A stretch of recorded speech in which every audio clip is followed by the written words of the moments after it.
utaanga o mautaulanga.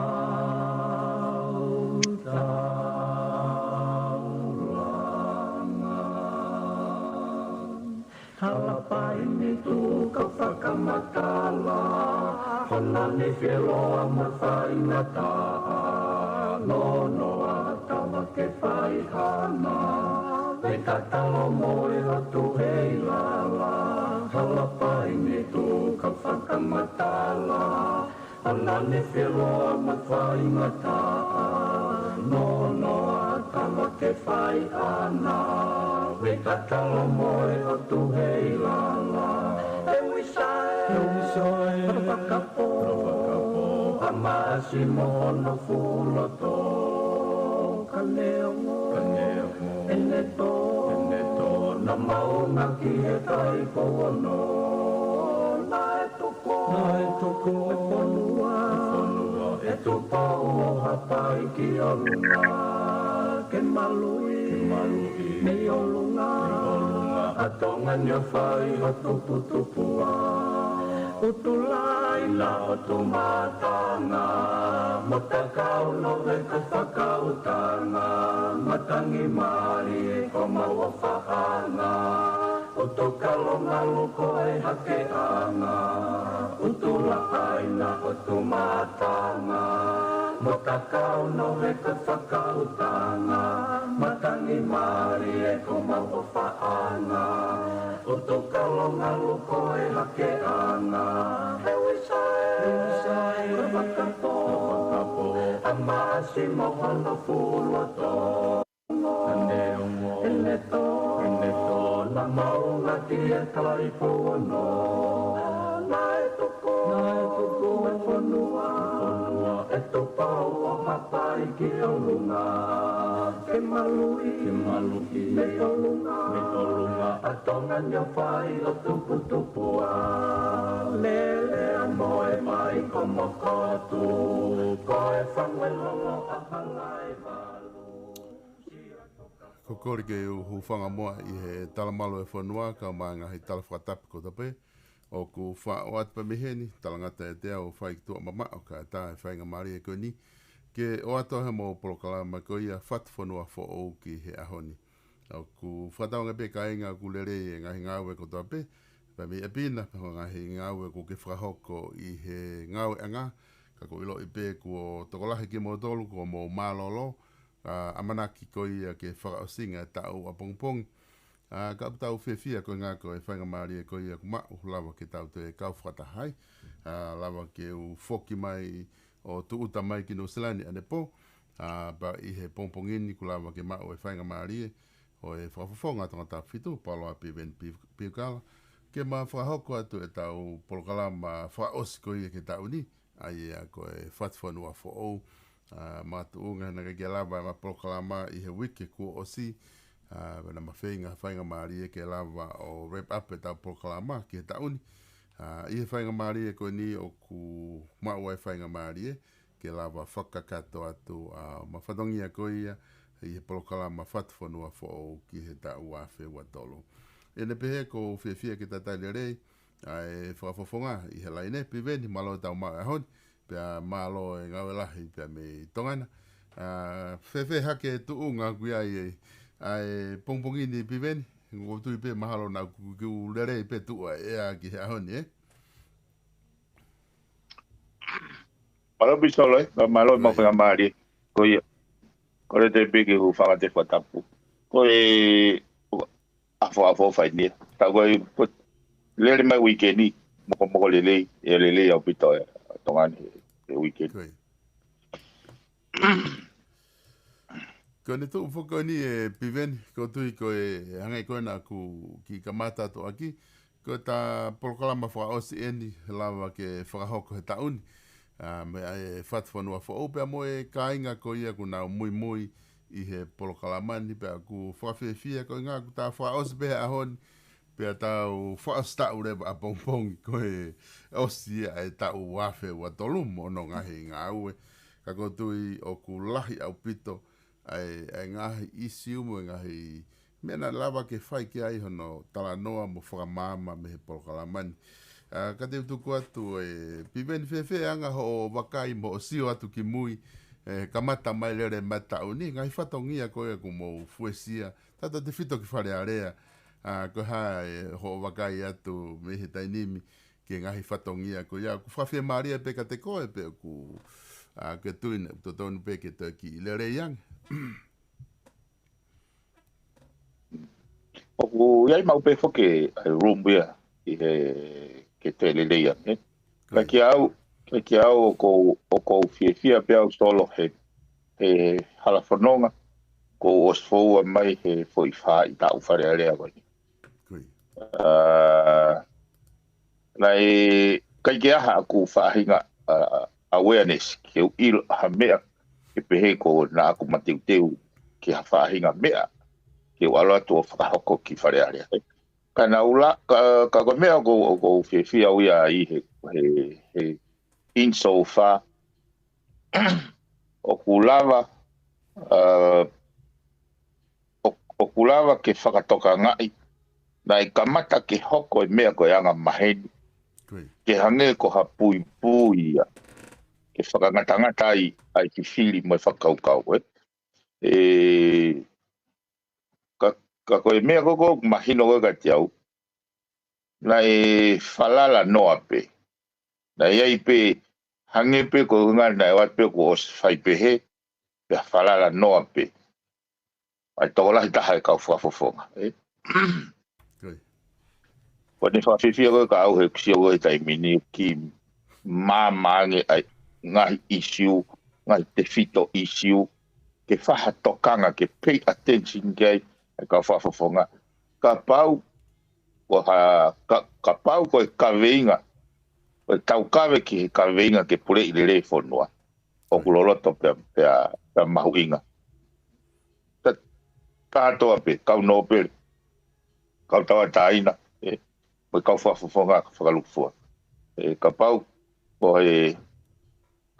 ko e lau maari o e pore whatongia ke pure i le tuku hau pure i le fonua tau mahuinga reo e nau pay attention ke whankiang anga maheni ki mua ia patok liliwe ai konisutune ke wana hofu ko isiula he fone taimini o mau whekuki ai ango to ia o ki whakamau anga ko hono whehu ia a hono whakatonu rea i o e konisutone ke hoko ko tuhulu ia ke ne tataki ai whai tuutuni a whare ai o kia au ko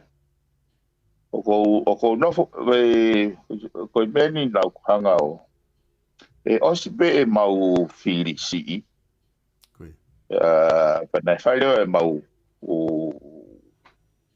kai mea kai whakawhiwhia pe moe wahenga i he pāka popua o ne osipe ko ia ai foi whakawhiwhia ko ia na aku kore lewa ke kau pōpō ke nau mamahe atu o fai hona u whatongia. Kai tuange mai mo tuani ke walo fai whatongia nai uhinga ai e nau whiri au. Kai taha o solo i mea nai o ia ke tola. He na aku campaign ia ke au o te mo whiri au ka pau ko familia au. Maka tuunga ia o ke pehe. Ko familia piveni pe ko kau ngā maheni po kau ngā au pe ko mea nā ko aonga ka nau tolu o au pito toki ka pau nau pehe o nau mahu inga ia ke pure i le fonua o nau ofa he nau whanau ko ui ko e nau tuhau ka nau toki whiri au hena ko nau inga e solo ne nā aku loto ke uhuki whare o ko ngoi ai mafu e kakai ko uhinga e nau hanga i of na kai ko campaign ni ne lahi fare ia ke whakafotunga pehe ko uhi pe ko nga ko fili na kai joloto pe na kai joloto ke kakai aki hafainga fake promise pe ko hafainga mea whaka mata lele ka kui kai koia ka kai ko moni na ulo to pe ke alpo he na ilo ia fa ngata ngawe o imagino ka tau ia ai me te fe paki mo ia ka ko me pe te o ngo ko ma wa ha ko kuivi ke persist ke vili taki o nga ko lele ia kakai he ku ilo na na ufili mai aki au ai lau mari ko ia pe ku pe mahalo na fe unga pe am tonga tafitu e sol e ko kusio ko ki tonga tafitu ko kakai nga au e pe e ka pa na mo pa tonga e time na teke atele ai fai ngai konseti ko atele na tu ha pe tonga tafitu ia o tonga tafitu pe he ngahi kolo i hati hona na tu ha po o li ta miliona ai ko na kai ke no fo asio o kakai ke fahe ke ya ko nga mea kai po fainga koloa kana ku mahu inga ia au pitolewa i he fatongia ai ki au me he kamata pe ki me pe ko ngo o kai ke fena pas mono pure le tu kau o hake ko issue o hake ke hoko ko issue e fare taha me ko fu fi au pitau he sio neongo ko from the hindsight o ko pe ka pauna kula ki ilo e me ko me na fai ko me pe o fa fi ka te au o fatonga o ko hulungia mama ke ne hanga hu i ngai popo ngai pui o nga maheni pa maulava sio lele mo sio mooni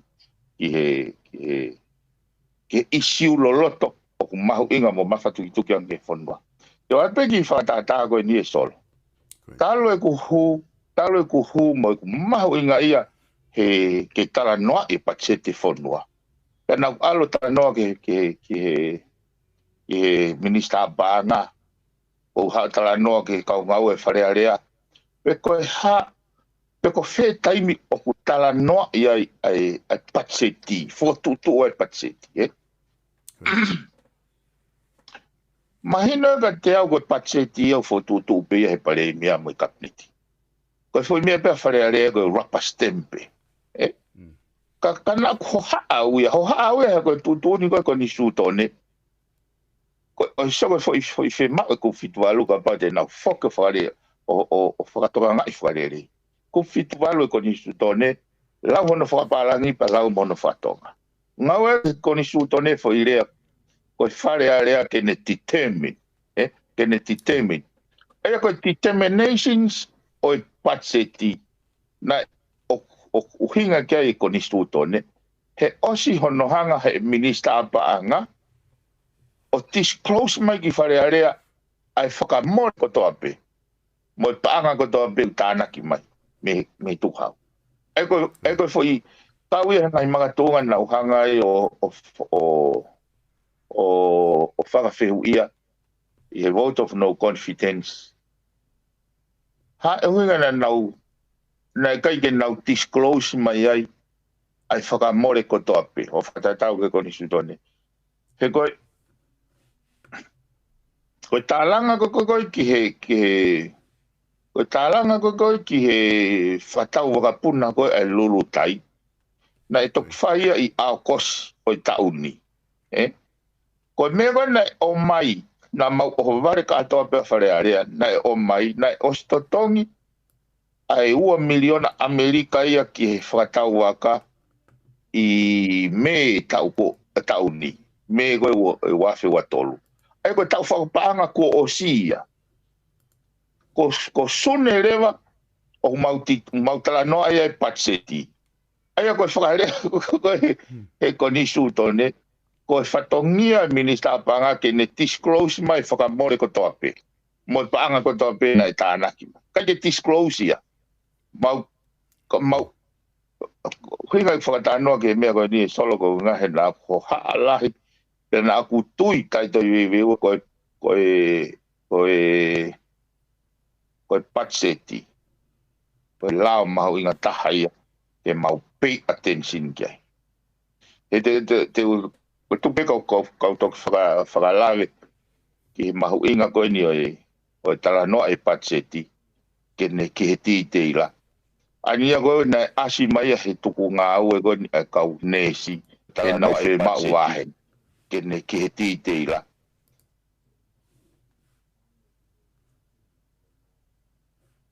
na e mai io sai pe sol ko ia ko hinga I whatala noa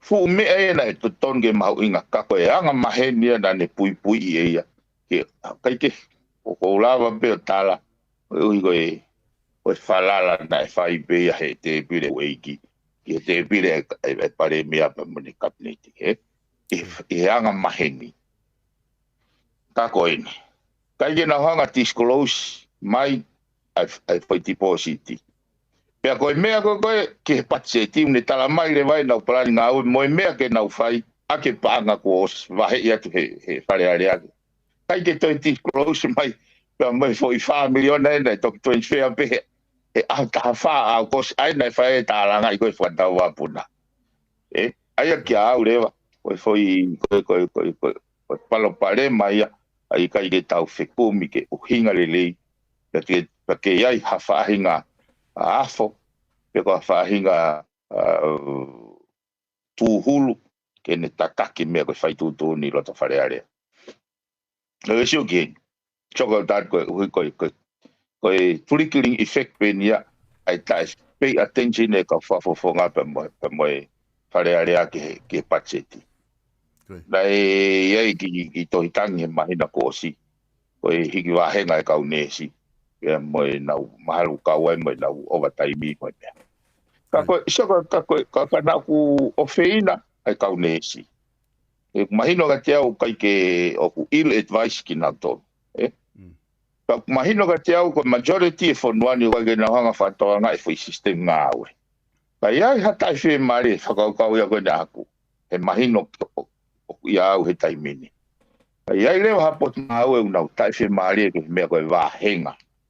Koe wahenga allocate he taim patseti. Koe taimi au to tonu ke o mai e tohitangi ki whare area. Kou whaka mea pango ia pe he whare ina e whai ke he kaunesi. Ke nau o ki palasio ave kai nau tai whi mare. Ka nai uhinga le re ia he aho koe he koe ne afiona ne purei. Ai pare mea mo kabineti. Nai uhinga le re ia he aho koe. Ka nai kai au amanaki I kuonga mama koe ni oku kei kai ke nau maa usia ai foi system ngā au hana wharere whanua. Whaka ofa I au I he foi situation ni he kapau hange koe ni solo. Kapau te nau atu e nau tohitangi ke na fio pea sympathize ne a fio pea moe kaunesi moe tohitangi. E hanga e iai e temptation iai ke ne hanga mau I koni stuta. He kui kai ke te iai executive authority he ne awhia. Saka ke whatu tā maki, ai tau ke hanga, ai tau tae mau si a tae mahino, ke whaunga ngau e wharerea ke whanua. Ka kia au, nai o si ai whaka I longa mai me ne awhia. Koe te ki tā noa ke mea koe ni solo he kehepe, a ene whakakoni stutone, oku kehepe e tau whakamalo iai. Ai whako whatongia e ni awhio. E uhinga koe ni. Oku kai ke uhinga, a ene hanga e ni awhio, o mai hono mawhaifa e ka CTV, ki whare area, ke whiri he kakai, ai tō lai taha whare, pia whiri pare mea mei whare area. Kai ke uhinga ia, ke tau tafoka ke tau tōria o alienate pe neglect hawhi e ma o mai me taloni. He koe mea ko solo koe talo o se vote of no confidence. Moe kua ngo I whaingata ia heanga e kusio ki mindset o unua kia e whanua ke kaha. He koe Ko whakakau foki. Nai o indicate mai pe. Me he ngai I tapa ke peo o halanga ke tui. Ai kai ke ne fie maali ke whahok whatongia o whai he pare mia mo ne kakineti. Tuti extend soge o ko yawila poko ai ke toi whakarea e hai hano toi whakamatala ai fo I mo ni mea go ya sol.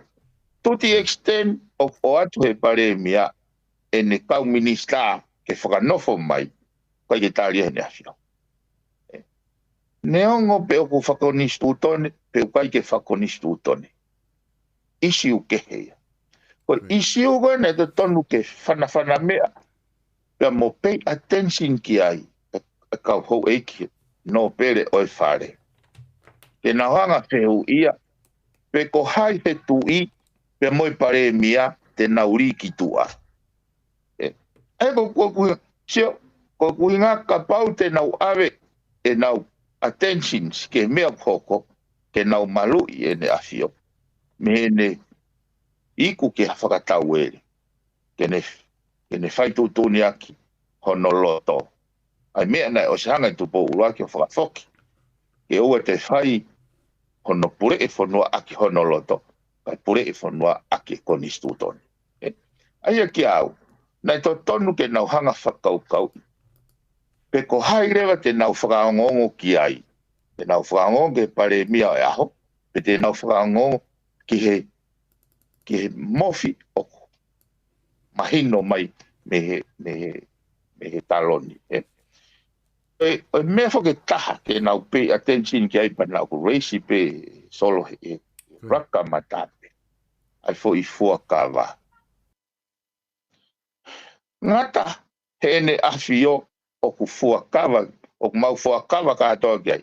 Mei he sea whare area, whare mia, kau minista, kau no pere, kau whawhanga kai. E mau tarango fua ki ai.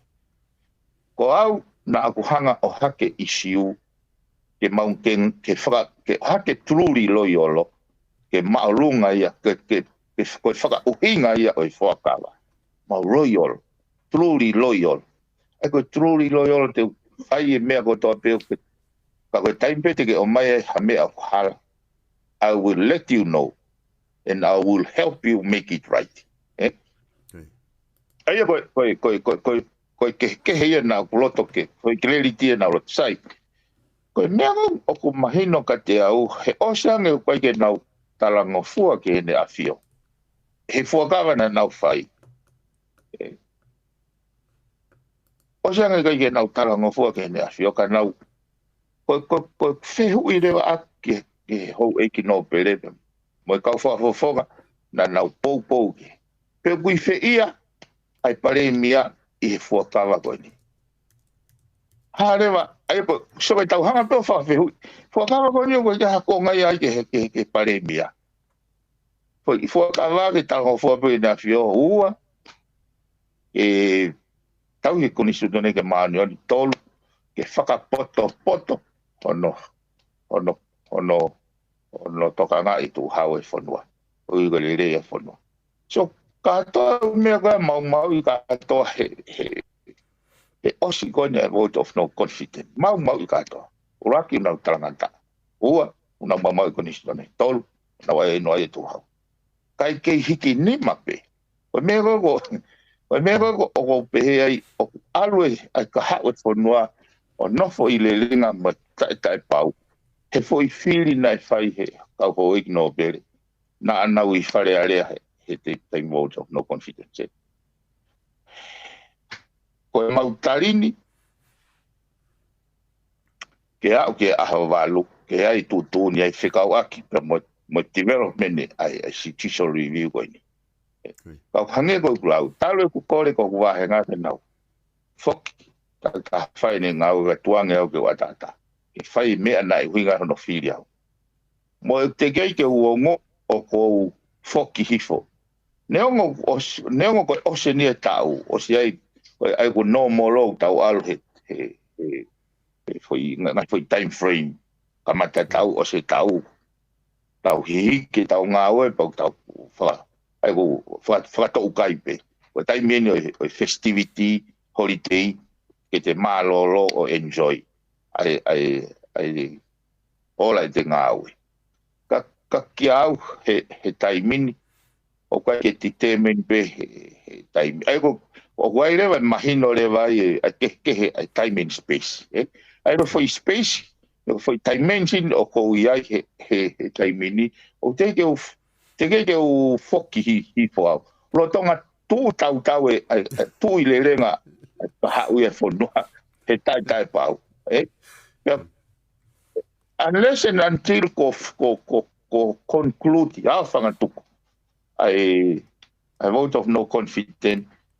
I just me kiria ke tau fo. Nothing is provided with clarity. Ai o ke mafasia pe solo he whakau ke anga tau. Hanga noa ko ilo ko mahino pe ka tau hanga noa pe kakai mai.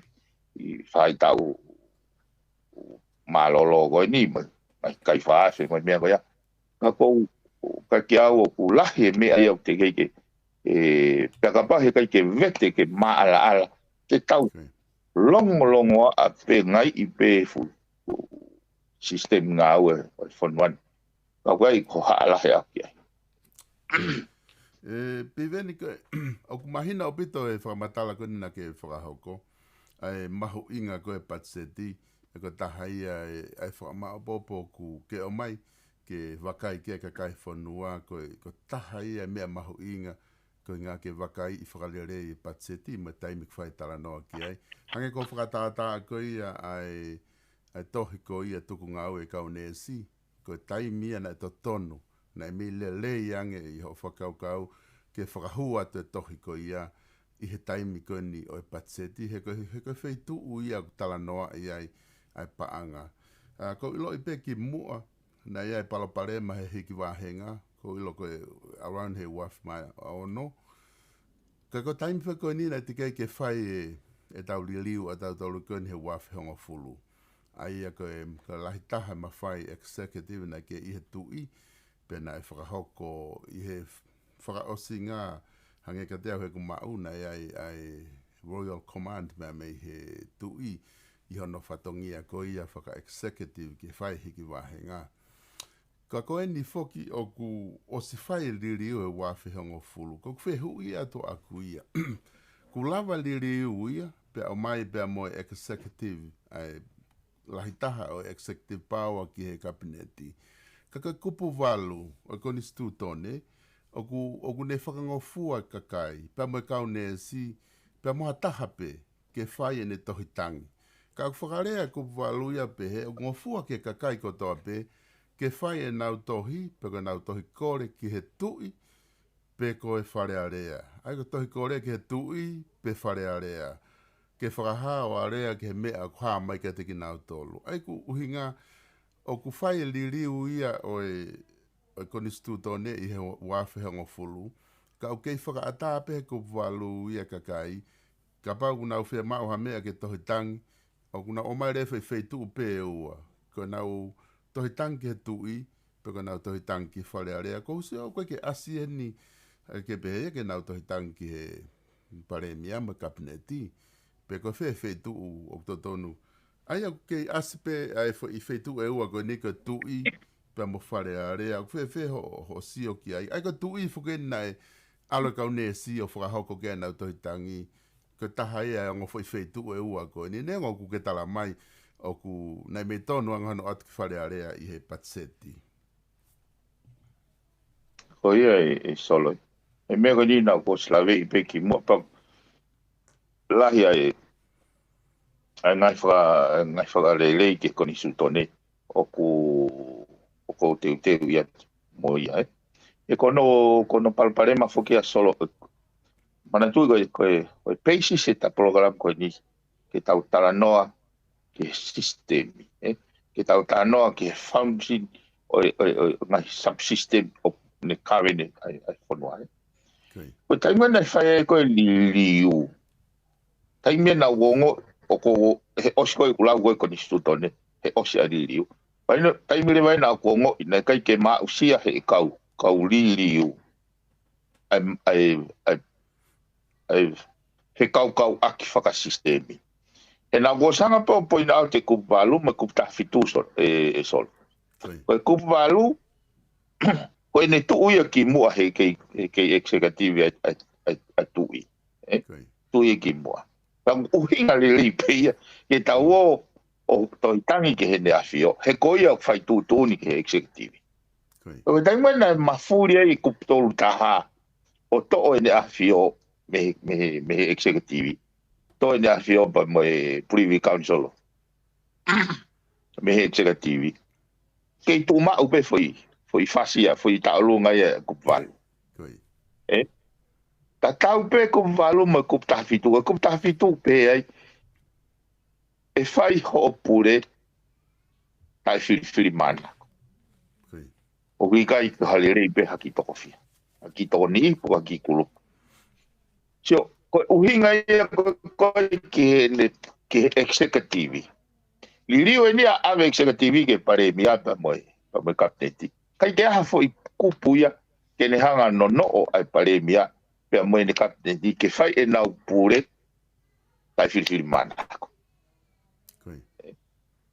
He koe preach e koni student. Yo tau o sa to ilo patawanga. Ka pau te lava pro o fili mana. Ai tanu hala fili mana ko tu fatanke fili mana ko ngahi ko puchi ko ni sutone ko mala ke impicha so ko ngai solo pe lahi mata vai e fa ko fatongia o fare ko fail ai ka me pa ke nau view ai me akotoa pe esa system nau whikau kawaki. Kai ke nau operating na isolation. Aia koe isiu koe ahange koe kulau. Ka pau na o mai ki whare area ke tāla ngai. Waifo ke rea me filosofia solo. Koe me koe. The future belong to those who prepares for it today. Ka pau te tau whakau ke tohi tangi hiki wahenga koe ne kau nesi. Ua ne kai ke nau tala noa ia hiki wahenga. I he teu ke whahuma e nau patseti. Ka nau toko mai na toki whanonga te wakai he loto moana. Ka nau toki whotu mai ke hiki o nau wahenga. Kai ke te mohe pe, pa te aha ke pe, pa te hoko ko ha CEO. Kai ke hoko pehe kana tula maamania. Ko pau ke iai ho foi hala whanonga o ku ke teu iai ai ka hao o ku ke whakaamua. Kai ke aha mea koe hanga noa pe, hanga ke pe. Ai ke au o feina kaunesi. Nā ku tui au o ku tui au. Koe ngai whatongi ai no te ton ke whakatoka ngai. Mawahe. Ka pau tau. Koe tau launga koe he se vese kau a whare māki a vai o la. Koe tahike. Ka koe whihui lewa. Te tau launga pe. Launga pe ngatai pe. Ka pau tau whemau ke whakarere i se vese koia. Pau ke ai tau mea. Pau ke ai tau whilau ke whai. Pau kau ai ke whakarere e nau wahenga e sola. Nā ku lawe mea koe ni ki he minister Moe. Moilo, koe kakai, koe rakakai e la vea ho nau mafu. La vea ho nau loto.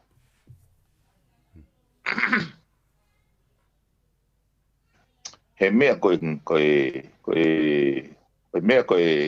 injustice. Ai kakai gogo nau ngau e oskia verenga. Oskia verenga, whai tōnunga. Kakai e rakilavia. He uhinga koe ni. Ko whawhata noi me ko ni solo. Koe kakai tonga. Nau saia pe nau tolu ke o mai nau me i vai melie ke inua e kautaki. Ka nau inu vai tupu pe nau saia pe nau tolu. O koe whainga dimension ia o whainga characteristic ia ka kaitonga o maari ka. Te tau pepe unau masiwa ka o maha kau maalunga. Koe hae ki le rei tahai nau mea o mau. Awega nau tō. Anau kai hambe nau tō. Ka kai koe e lavea, e raki lavea ho nau loto. Ka pau nau sia koe ki vei mo vai meirie ko o ake. Toi kau e nau fufuru ka nau tolu. Kau e whainu ho si. Ka kai koe raki lavea nau loto. Ka kai koe na nau whai tōnunga. Pea pehe si o ke tunga aue. Mo toi tange kau nesi. Ko nau sia ake nau tolu e solo ku whakatau e wakapuna. Pa e wakapuna, whakatau e wakapuna. Hangea. Whakatau ululore. Ai a koe kusio whakawaangai. Ai kai ke nau ongo i nau whie maari. Koe ngai fu kontrole ki no ai kau tanu hala. Wahe kontrole ki he, wahe kontrole ki he toko mai whamapo mai. Koe ki whakalao e kontrole koe hae. Taimia o kou whakalea e au. Koe taimia koe o kui kai ke na winu pe ki vai meri o hapai hake he kakai masiwa whanua. Ma kau ngau e matake whanua. Te kau me whainu hosi ia, te kau me whufuru mea lere ia. Ake me i vai meri. Ka pau nai kai ke nau whai pehe nau tō. Ke whai tōnunga pe kau nesi ia. Ma kakai ngau e matake whanua. Koe anga ia whakaukau e motuan. Aia ki au, sio, eti en ai fu mahu inga ke whakapoto e whahok whatongi au whai me whare. Whare aki pe tamadei pare mia malolo a grispohiwa. Ka i kai pe maa matawai. Ko vai hie ha tau to e. Ki au, taha ai mea iau mahu inga kau. Koe uhi he koe. Ko vinani tēnā whai pia moi kakai o tuanta fitu. Ke pule i le reitu hau. Pea ke maa matawai. Kai lava ke tofu hia. O e malawa koe ne. Le maa koe matawai. E malawa rewa ke tofu hia. Pea tōnunga ngahi wahenga. Pai ke te iai whiri manako. Ko au e soloko wau ke whainga tai apu. I he o mai e kakai. E he mau ngahi. I kolo mau ahenga. E nau sio tanu pea tonga tapu ngofulu e tanu tonga tapu hiwa, tanu atua whee. Kai peke nau tokanga mai ka ho mau ngai hala. Pako kuango e ku wharea na tau tok aha ke peo o ku COVID tau hala. Pena koe talu bene ne COVID mai mea refe. Pako kore ke nau ki whaka mau hifo ho nau reta. He koe mau tope mau tokanga ki he mea koe ya. Te mau mafuri lewa whiri manako. Ka te alu lewa e mafuri lewa ngau e ia pure kovi. Ka lewa ke mau toi keke pure le rei nai uhinga e mau tau kawe ke mbeina e motuan. Aia ki au. O whina he ku ware lau mai he ki hataha he ka ne konga hala o tange. O hui kai ko koe pe. O kai koe hala do mutolu o whi mau tanu he whanua. Ka he ikai ke tau ke ngau ea ke whaunga koe takahau ko takahau pe ke uko ne whanu. Ka au hou tui. O keila mea ko ku malo hea i e ku tui. Hili o e pure le rei he whanuan. Ki mua kose hong te emi koe ni e sol. Keila mea ko tui ke. Koe nga o si ui mai ne awhio. O si ui mai ne awhio ana ki whare alea. E nau pure le rei tu hau e kakai. Ai koe mea o ko tui lahi ai. Neongo ai pe, koe whanki parapare ma o mau whetau laki mo iau hange pe, whanki teething issue. Koe kamata ke mo ui haki pe, o kamata ke hombo mano ni fōk. Ai mamahi koe ni. Kai ke fufolo me hin. O hiri o pure le rei whanua. O koe mea ko lava si o kia teimi. Ko tautala no foki piveni o mooni ai whakamatala kone ke whakahoko. Ka koe tautala no foki he hiki wahenga, he laka ke hiki wahenga. O kai ko hai siu pei ai potunga e mo ui. Paka kau ne si. O ku mo oni pe ia, tau ilo i pe tau toluia, ape ko tuio ku lawe i pe he kakai e whanua, ko taha ene potu ngā ue, o ku ngā ue taimi loa, o ku malawa, ke nau ngā ue o laka he hoa e walu, ko unga ko e fuwhie mao, ha toko lahi pe whonu, pe tō ha tō umahaki, ko ka ngā ue ko ni nau me pen out mau pe he, i he ngā ue, i ngai ta whaake ke, o kai ngā tai whare mahaki, ko COVID-19 nai malai wakapuna, mo ngai whetu ke whenga ke malu e whonua. Ka ko hiki wahe ngā whoki piveni koe ko ha isiu pe ia ke focus pe e potu ngā e mo ui. He ku nofo mai pure a ngā e me fu potu ngā ue fiha. He fu unfair whoki ia. Neo ngok tau i lo e ngā e mate e ku whahe potu ngā ue koe. Ka e fu unfair ia ke ngā ka hiki pe potu ngā ue a koe pe se te fiha. Ka hala pe e u potu ngā ue a koe. Ka taimi tatau o ku fihi whoki e koe ngā he e koe e umea ia ku he pure a ngā. Ko pau ke CV e te wahenga a kita he te performance. He koe upotu ngā ue angu nau tangot peo fie maari, e koe ke hafu ngā ue fie whai. O upotu ngā ue angu nau fuwa, nau toke he vai a he ngā ue. Pea koe taimi tatau, koe hiki koe wahenga, hange koe nuku whai. Ka pau ko hiki wahenga ia fie mao ha walu miliona, pe taha miliona. Ko fu paanga lahi ia, he koe whoki aha tau paanga, ha tau natural resources a tau tori tongana. Ke lawa fua ngai fuhiki wahenga pe hange ko murini. Ko pau ke hiri atu e upaanga e ko ia he tuku hau, ko tute ko tuku hau me ha fua e umea ko ia. O ke malawa whea ue ngai fie mau, tuku ke ka pae mau ha ngai pureanga muri ke nau lawa toko ni e ngai fuhiki wahenga pe. Aku tau wha ia whoki he ngai fie mau, ka koe ke tau ilo i pe koe whe ia. Ka koe tui koe whatongia e ne pure anga ke nau whaiha wakai whamato ato ki ai. Au tatu whito ke paremia mo kabineti ke nau whaiha sio whamato ato ki ai. Ko inga he koe ke taha pe, o kulahe ngahi isiu koe, o mapuna ha ke he whai laka pe ai ki potongau e taha ke potongau mo ui e piveni.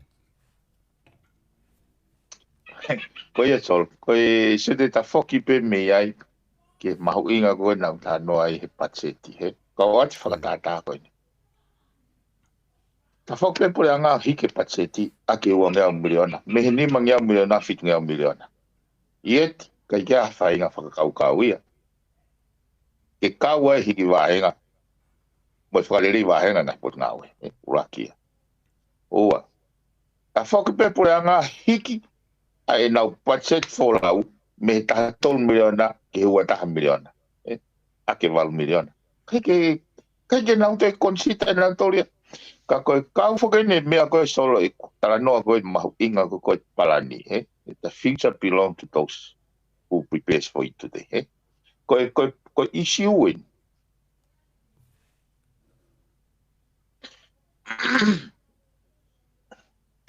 Koe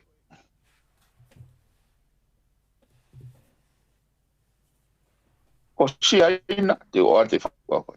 O stamte i si aina e nau Ministry of Agriculture.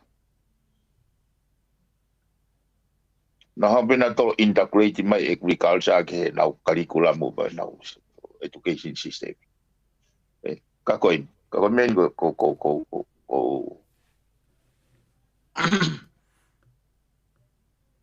apu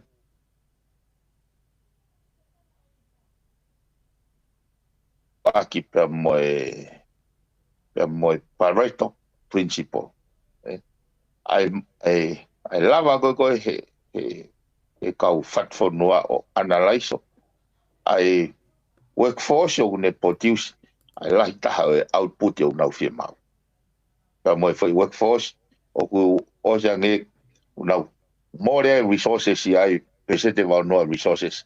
Ka ko pesete pe wa no output o nau fie mau o ne pe pesete wa no ai o resources ia ne produce mai pesete wa no. Ko neongo ai ngai fe amokaki ko ini. Ka pauna palani whakalelei he pure anga ho nau ngai. Te ulava whapapawa tu ai ngai ministry ia. Koe nau mea pena tolu whai koe he kapas aka maka. Koe nau ngā we have very little impact ke ngahi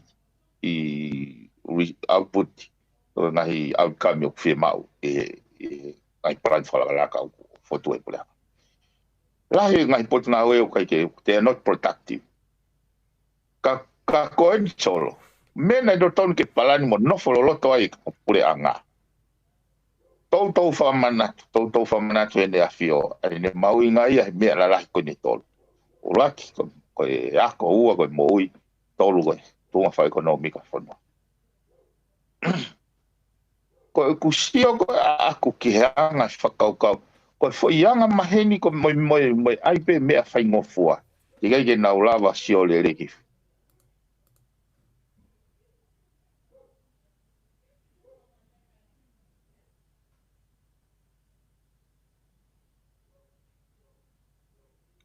Piveni ki mate mai ho. parema ka paute Kuongo mai.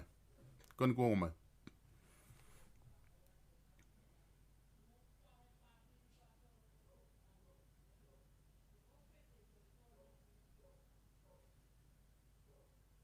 Abai mange Piveni mahalo ku na te kamata ngo mabe.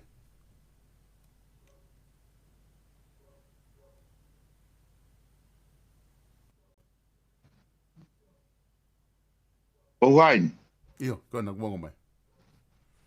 ia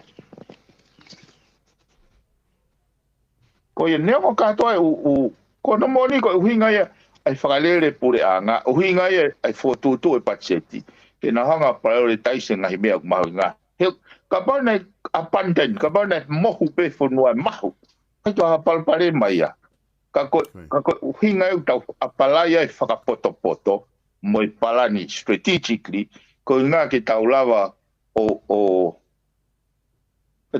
o fotutu le dei ai ngai mea kumahu inga o hange pe ko kulau ne o mahino ho fa mandala ko hiki wa nga o fe mau he ta ko to ka ku pau ke ano ngai matu unga ke faka para nisia ko a ki mua so ko ngai ta e solo ko ngoi ko ta to ka ngai fa le ya ko liu ko na fa wa no fuluna na ha rewa o mai rewa ai Remunerations Authority Act. Ko tau mua rewa foi authority ko ia.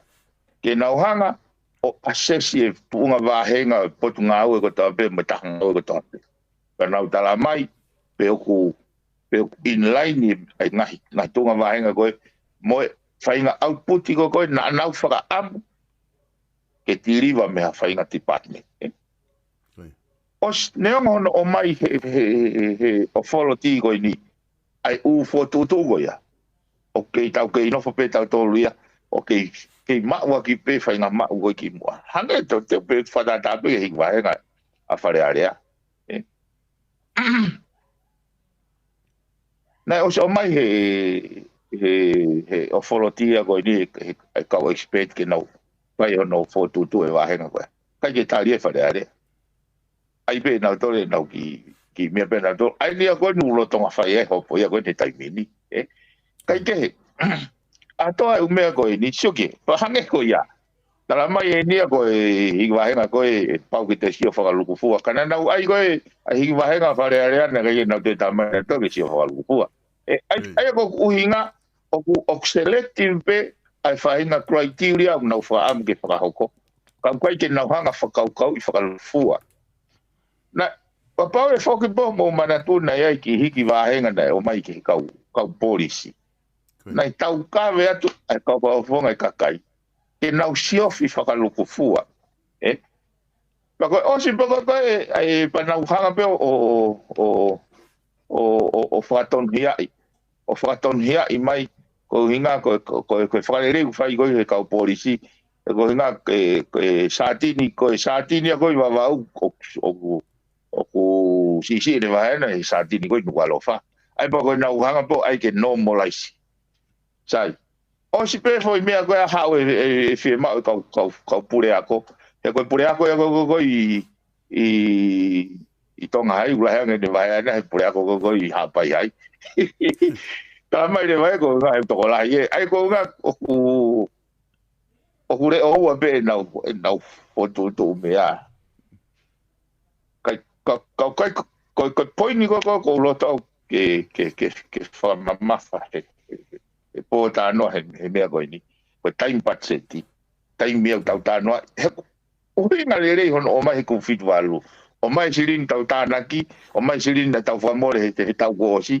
Pea tau tok tite meni ai pe koe haarewa sirini. Tite meni ai mo tute mo taxi mo laiseni mo ngai mea. Ka koe ni o se hau pena tō tala mai ki whare area. Mo rapa stem mai ena ka tau alta tau folau tato tamai si se tai mi ele te kai ke utui pe e kai ke utui ka fononga ia whakapato po pipene koe ki foi fehu ina i meiri mai semi hala no konuka o ne hanga o mai ke u whahoko atu ka koe he ta polokalama ka ku whika oke ni mo lulu tai pe ko tu yo ku whekau aki pe foki ko ngahi ko ta programa wha o sien ke tauni ka ku whawhai pe tala noa ki ai ko whamatala koni ko mai semi gune o mai o ne pehe o ku whakahela e tau lau ke ngahi mea kehe ngahi palopalema ko whakahoko ka pahe kai ke fuhui he kau whakafofonga e pure a ngā ke to'o ai lao kovi ko ngune whawhi atungia e whi au auhi i he tawhaaki koe ni. Au ngā whuka koe ke te aha kau taha ia tāri ke ua. Neonga o mai whuka pure a ngā ia ai tawhaaki koe ni o fuu si e tau ki domestiki e tau tolu ke lava ke ua mo tolu e kau taha ke heka ke mo ui ha kau taha ia ka pae pehe.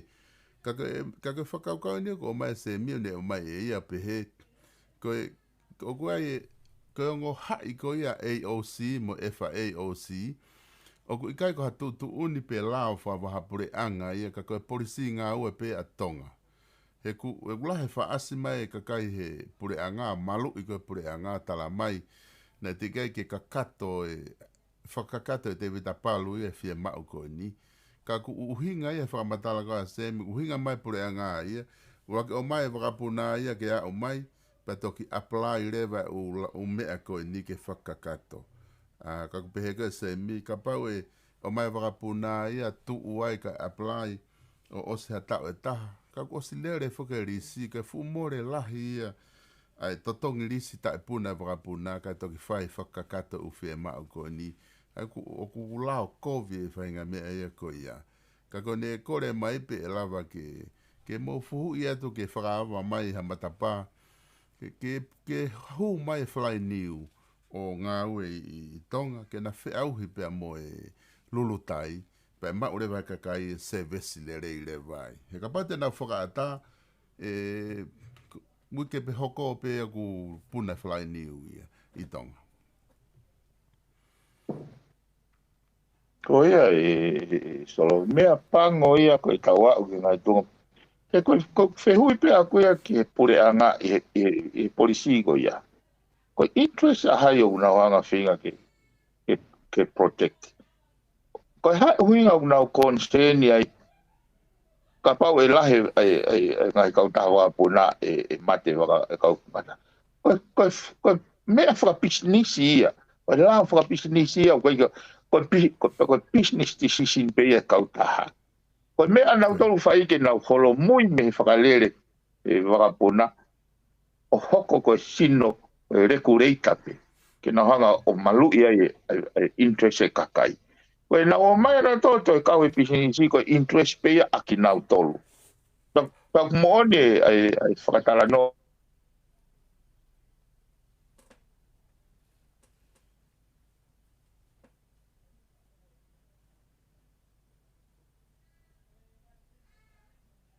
koe na e solo.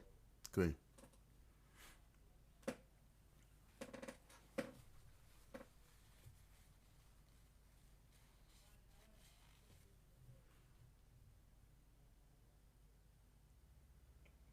Pira mako te ki tropeneti o kwange koe ke ongo mai.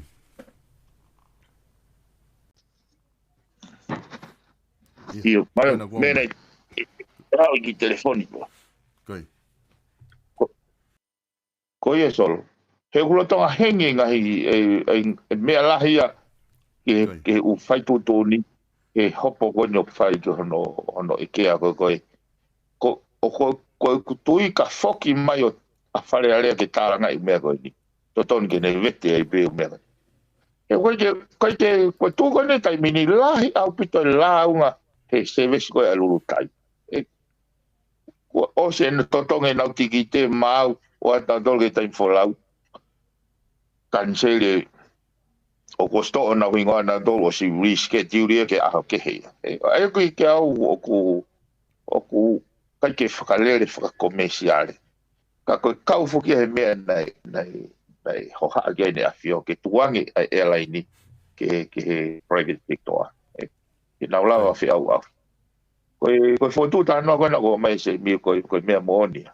Koe koe moonia ai ke to o whanki policy whakasio kita, whaka self-interest. O ko ilo i pēr taha ko hinga i hono whai umea koe. Kau e ngai isiu te mahanga mato o haki i whare alea. Ke vete tāto o taha palapare makoni pa mo e alai. Koe whia pe whaki e piveni na ku heka mo family he wakapuna koni na e mau o mau heka i ki wawa. Pea mau foki mai koe he mau foki mai. Mau hau he wakapuna fo'ou. Waka koni na e tok whakatau. O mau hau kako sege ki waka fo'ou. O ku mau lere ke te time. Hange pe koko hau haki mea lere fo'ou. Koko fefe lere pe. Ko mau tau pe koko he mui mea lere. Puna. O koe ke te ai ha taimi. Ko waka te mana ku whaafofa pita pe puna ki waka. I he service ko une whai. Ko koe whako isiu ia koe nuwhai kia talanoa.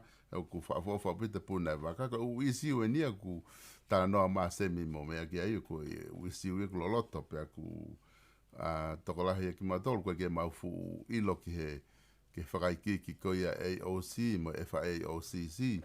Kako tu mahino i pe tau tala no whakaluku fua ka eko ngahi lao ki he laiseni me ha fua whepunaki. Ka ke mahino pe isiu ka te motoki ngau ke piveni. Ko haha te isiu ku ke sio ki ai ke ta rep apo aki he ta POLOKALAMA koe aoni. O ku mahu inga ka te koe ke te whahano ki whamanatu. Ko ngā ke ta whakaosi a ke ta POLOKALAMA koe aoni. Io so, tu peke ke u to e whakamari ko ni ke u whakamalo ai ki he kurupu o patoa i o kalani. Ke he nau tokoni kua paanga mai ki he hopo koni i he judicial review. Ko isiu ia o ko whinga ke hanga mui ke ne tofa hala whanonga po ou. Kau aki mo ha whakaukau whawhonga wharearea o mau i koni siurone ha whaitutone a wharearea. Ke koe kabinet. Ke iai ha whahinga mechanism of in place ke lava o whauai ha taha whau mai ho mautua. Ke ne lava porei without fear.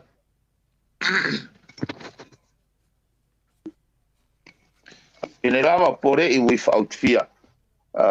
Ai hangahi whaitu tōni o ku ne tui o ku ne maumai ko ni sutane. He koe hanga e whakaukau e solo nei.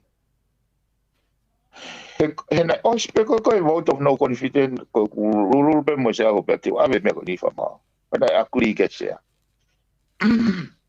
Ka whakafoke ta noa ko taimua na mawhakiki pe mo se a whika aku mono ngau ege sekula kono tispesi hasilini mei wharearea. Ren tau whiau i wharearea hei kai te ririu ene position ana e ke mea kai. Ka tuko e wharearea ko huat kono ofisio trange. O a upe ke taimin te ke uhinga le reika au. Ho of katonurea ki he sekula. O nela whoka na oswhai au whekumi ke pensis koe wholoti mei whe o koange ke sekula. Koe ma tānoa koe pane pe mai. Wai poho mooni. Ka ke alwo whaitohi mai ka au. Ke toi ke ai peha judicial review. Kai ave pe he wharea rea ke whamawanga. Ko ngā ke ke ma cooperate pe. Ko flau mari na tui na to ton ke fai aki. Instead hono ai ke fai mohanga he fa mawanga o mai ha decorations ke muy ke fare. Tene hulu mama ke foi i manga whako ia. O ai ni ke hange o kunau o hange nau TV te ole nau toria taki ole mea ki te o ia te wheu ia ai jurisdictions. Ko isiuga aku i ai solo. Ko isiuga aku he ko e mau fuaka wa ke mau tauhi ai konisu tone ke maoni oni. Ko foi re ngau e he konisu ke maoni oni. Ai ko uhinga ke mau follow it religiously. Ko fehu i le waka aku. E malawa fe ke mau follow it religiously. Ka pau koe ke mahino e konisu tone ka ki mau tō. E mau inga re waka au ko ha fe kumi ke clarity o e whakatonu rea e konisu tone. O koe ka whatongia pe a mau tōru ka whafofonga. O e whatongia ia se a mo e fufarea rea. Pai ai peha issue of race. Sia kei. Koi. Me maha makaya. Makaya. Koi. Kapau.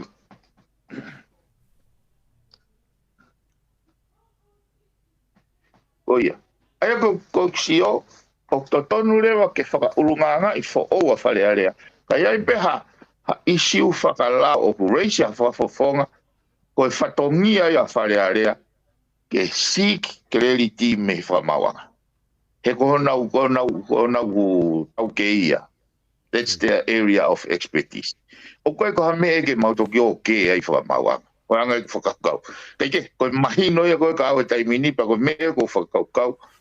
Ka koe ke uhinga i ko tau pehe. O sika pa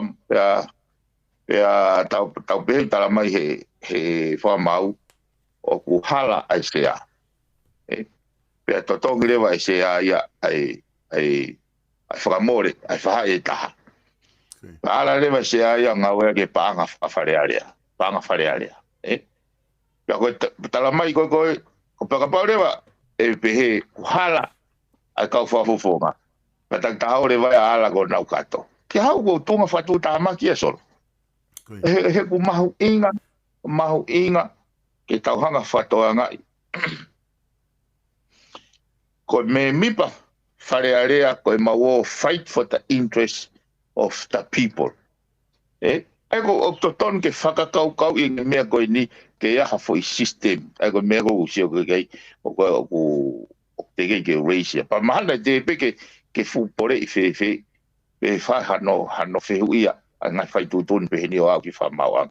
Ka koe hala whanoa fo au toton ke in place a mechanism ke ne whakatawa taina i ka hau ke ua te hau hataha whakafofonga pia ke te kovi ko unga pe na wale mo ai pe le toi to tongi ai mo ke au ka ko whakamalo ia solo ai tu mai ka po ke na tokonia a no kumia whamau tonu pia mo whakakore ho mau whatongi ai whare ale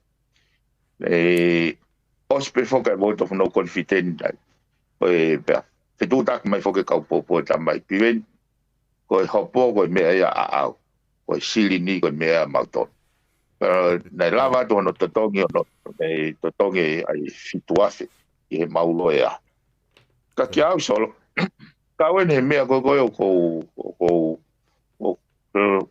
ngau e malo ia ke lava mahino i pe ia ai founga ono admini ko me hopo ono frahu hanga application kaulama pe frahu ko hekulahi me ke pore i ke o te si fra ngosia ai kakai neo mahu inga au pitu pa mahu inga ia pe mai kakai ke frahu ko na mai fatongia he ko tau kumia pure le he fonuan o ko fatongia pe ako koe ka whatongia pia, koe ka whatongia pia mautoli whare alea. Koe whatongia ea e whanua. Koe mehe ngahi engkolo ngai sektoa tata. Koe ton ke nau. Mahu i ngai ia. Pea koe whakaamuia ai motu ani. He tau pe kakai go nau. He ko takai lo tu nau to. He nau lo tua mai whanua. Lo tu pe. Whahinga mea pe ke pe. He kohono mo ni e kuongo ka aku. O kamata ke mahino ka te au e pe he koe e kanti mo Einstein. Koe lo tu mo politikare. O ku kai ke na o hange pea. Koe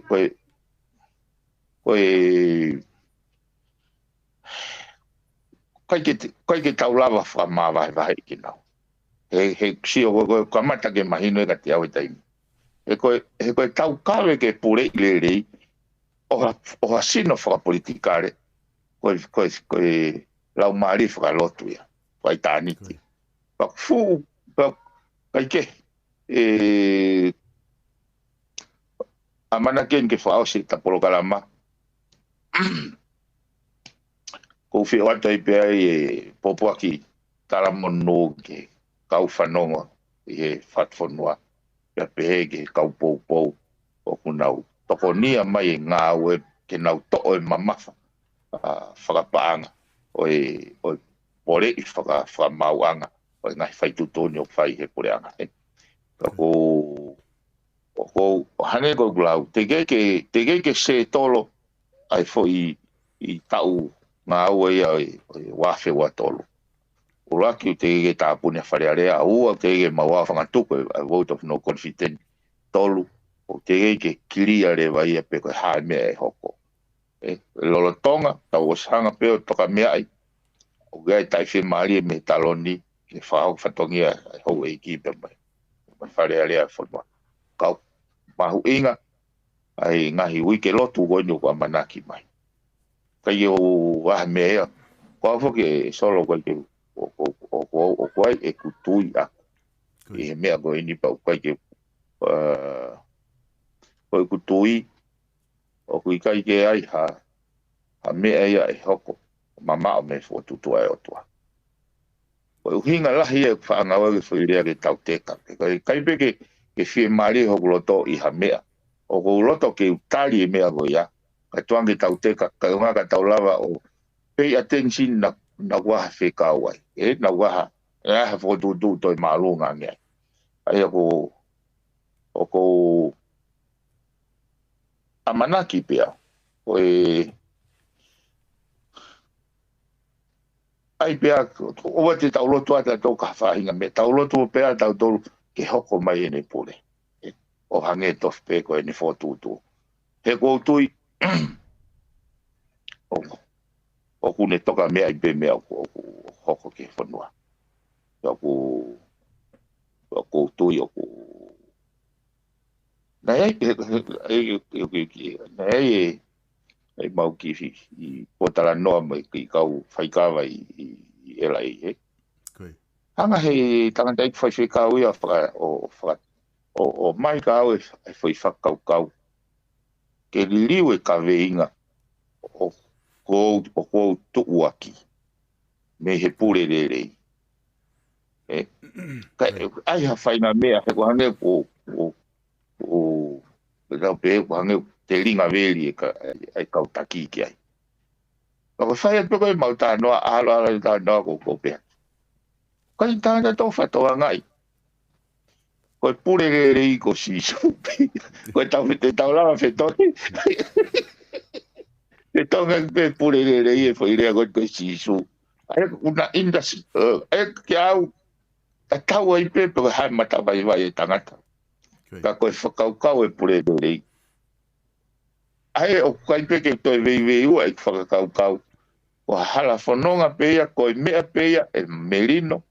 Whakatuprekina, pe whiwhia e ka hau. Ka pau e pure i telefona. Ai ko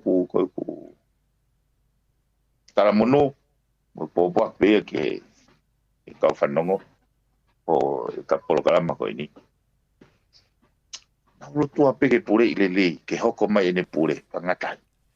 O te fata mai veve ke e kako ma o falahi solo ke e kakai kuna osi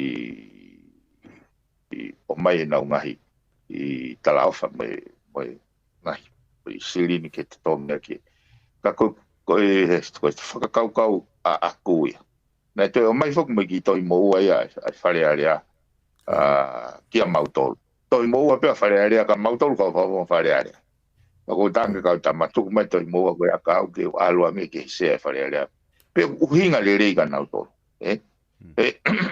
te ke va vea ma ko algo ni jurisdiction ni algo que he judicial review para te algo appeal wi kai ko lau marie ko hai e wini ko hai e foi ko lau marie ke o mai he fa ma nga ha fainga mama clarity ke mau muia ka ba mau ina ka mau tole mau fo ka na fai e tau ko ni su tone ke ma Piveni, mahina o pito ai whatalanoa kone ke whai, tato whito ke ngahi isiu mahu inga kone whare area. Ta ki whaau sa ki moa e wahenga tonga tapu whitu, whewhe tu koe wahenga pia moho o kakai koia I he wahenga, ko ilo I pia ku lahe ta talanoa, POLOKALAMA lahe o pito ku meme pese te hive hiva POLOKALAMA, ku ta talanoa whaluk fua ke kakai e whanua, ngahi isiu o ngunu wesia, ai kakai ko toa pe whanua, kakai ko tonga ta whitu pe. Ka ku whewhe tu unga kui ai wahenga, pe mai kainga koi ai tonga ta whitu. Ana usio hiwa nai gila I tā, ko taha mo ngai merere na tō ki tahi pe ko waipua, po whe popua. Ko mea pe he fua he tuku hai whanua pe ko mea ofa pe ia ku o mahenga pure anga muri. Pero me pea a mo tolu pa nga pea mo tolu I tonga tapu whitu. Io, koe mea lere koe a tonga tapu ai ngahi wahenga. Koe mea lere koe au totongia he whare area me hua no tawalu. Nā ku hu mai au o si ua pe mea lere a tonga tapu whitu. Pako ki hanga ilo pina ua, pina anga whepe, ki wanga whepe. Ne ua. Ai ko wha maa popo mai u mea rere o mai ki mea pautange mo le sisita ka tau mea rere he tonga ta whitu. Ai peo ki hanga ilo I whitu na waro holai. Ka koe iyo ko GX10 koe koe taha pe kau ngā ue. Ma koe hamu mo pe o hopo ke whahu ki a pe koe. Kai whalawa te piki. Kako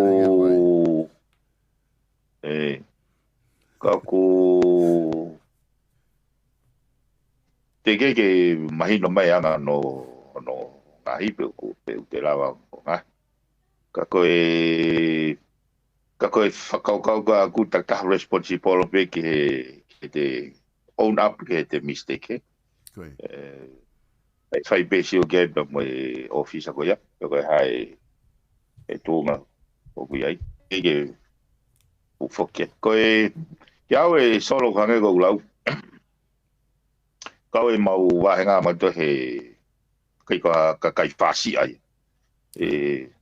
wange be ko lau go pranga o tua mau be kai to o be o mau wahenga ma nei hange ko whakatara noa, nei kai ke aluau ke wahenga o kore o palomese whainga mea.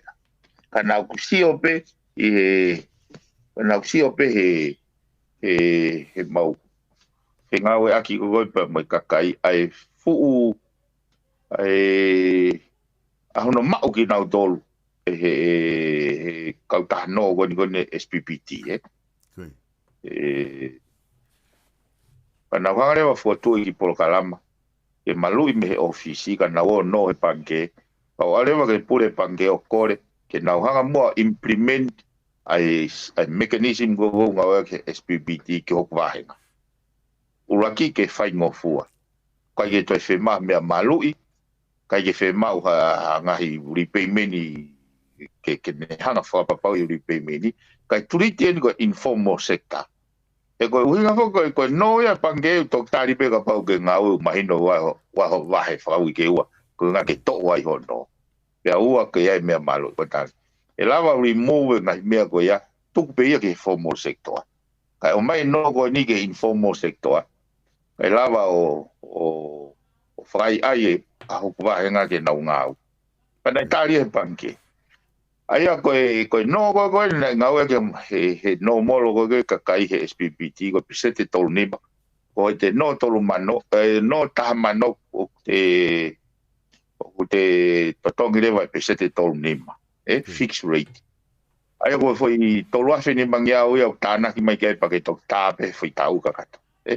Isa annual thing, isa yearly thing. Koe mea koe na mau whi mahino ake ai mai panke. Tēnā u totong pepe se te hongo furu. Kai oange ia ke nau tāe na tore whi tau iua. Ke ki space out, ai no, kai lava ke nau ngāu e. Pakapau te nau tāpe nau toria i he tau i taha. Kau apply pe e interest ke reduce balance. Ai o koe funky whai ai ake. He kohono mo ni, o koe ko hano ia me paanga wahenga ko hanga ko fotutu e paanga wahenga ke ne tokonia vai inu o ngahi frem malolo mai aplau tohi he o fasio ke whalere e mauhala ka oange whainga maari e ki polokalama ngoni a tongan tafitu ko tongan tafitu pe o ku monuia he ki polokalama ngoni ke nau o no foto e nau funky o funky i whainga nau ai nau funky whare pisa whainga nau ki whare kai me tahi koe lau maari e solo ke oange ai whainga maari e whaiwia kakai ke nau ngā wei ho nau taimi nau ngā wei nau taimi nau ngā wei ho nau masiva ke nau kei whie tangata pe ho nau iwi o kou whai au ke tauhanga he kautaki o take kakai ke nau whakangongo tari tufa pe kei solo koe ko maha makai te rea nā mate mei taki whao sepe malo pito piveni tala monu atu pe i mao ha tau fo monu ia pe mo e whatongi au whahoko tato ki lere pe ha whainga maari e toki hoko mai kata ki malolo ai o whao stau ai o whatu piveni pe mo ngau whai me hena o whaso koi whamalo atu e kainga i he lavalere koi e tau POLOKALAMA FATUFONUA fo'ou ki he ahoni pea ko whamalo lahi atu koi ngā ko e whainga maari e koini lava ke mo tuku mai ke lava ke whahoko ai no wrap up ko i a POLOKALAMA ko ilo i foki i he tauni i ngahi talo e kamata mai e POLOKALAMA o ku ia i tokolahi o ku nau e whihia mo nau whaawhihui mai ai uhinga ko ia ku whahoko ai POLOKALAMA ko haku ai ko e whatufonua fo'ou ko whenua fo'ou o ku whatu ko haho no hingoa me hafua ka ko e pupui tu apena o e POLOKALAMA pe mono uhinga o ku whao atu he whafofonga ko e mahu inga pe ke talanoa ki hono wakai i ko ia o e sistemi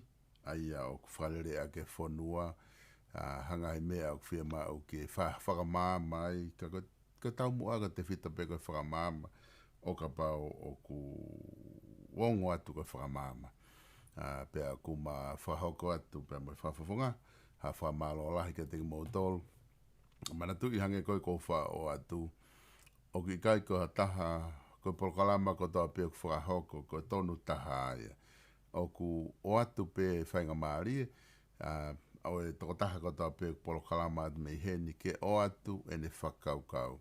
Ko whakaukau ia e taha ko ia, ko ia ngai ia mea tui ki ai. Ko ho whatongia ia o me apina ke hanga o atu e whakaukau ko ia fuatautau.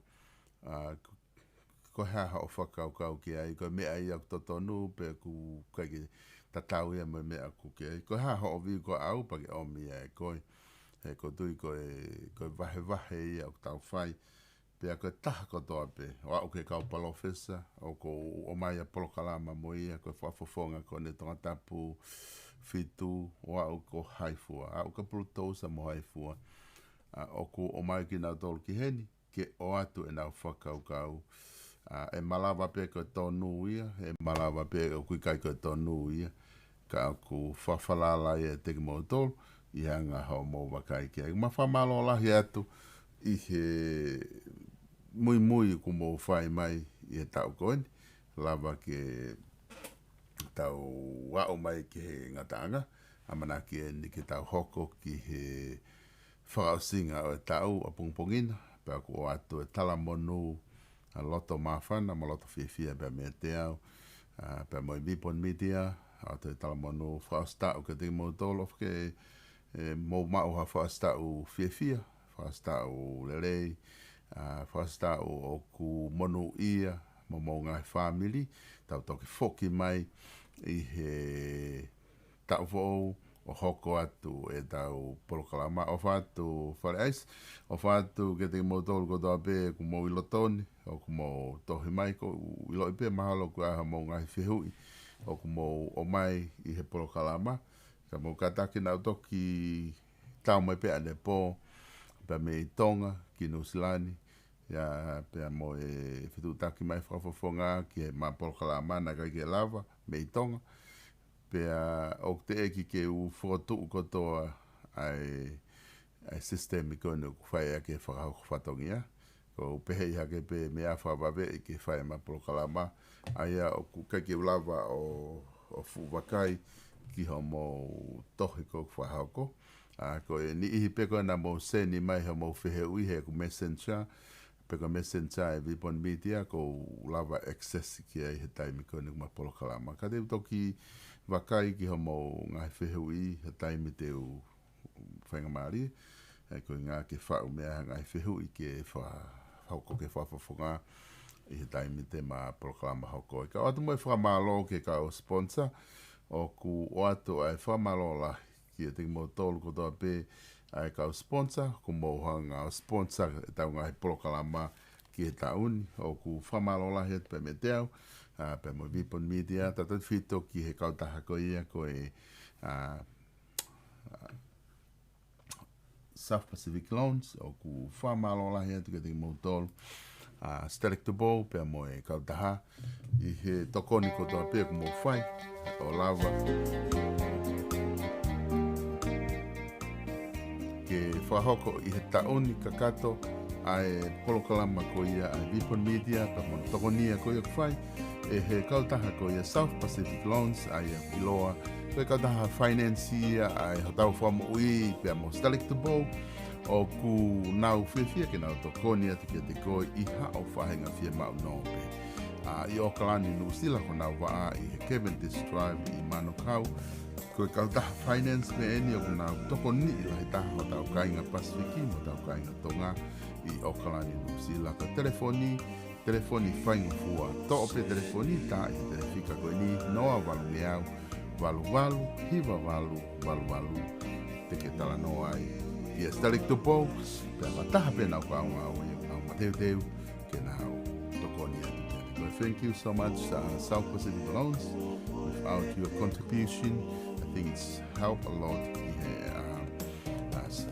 Bipon Media, tau ngai Polokalama, anga tokoni ko tau pek mo whai, mi sāno ali ki TT7, i hona whapaanga ko ia, e nau Polokalama, i tau ko ni whatawangi ke mo mau, tau ko o manu ia, pe moha tau wafe wafa, ke hoko atu ai te, tau ngai whengawe aki. Ke ngā tai ko tau live stream foki ko wasi, foki mai ki Nusilani, whainga whia mao pe whaita, pe koe whia mao pe live, whainga kātoanga, pe koe putu ngai aho atu koe ni, te ke lawa pia whetu taku mai ke teo, no ua taha ua noa nima, no ao no noa fitu, e te maulawa o tokoni atu kia te koe, ki hao whainga whia mao live stream, pe he te whoki ki Flondesi, ki Brisbane, Australia, ke lawa o whitu taki ki ai ka pe whia mao live stream, e lawa pe se tokoni atu kia te koe, Figa telefoni pena wasia tu screen no fa no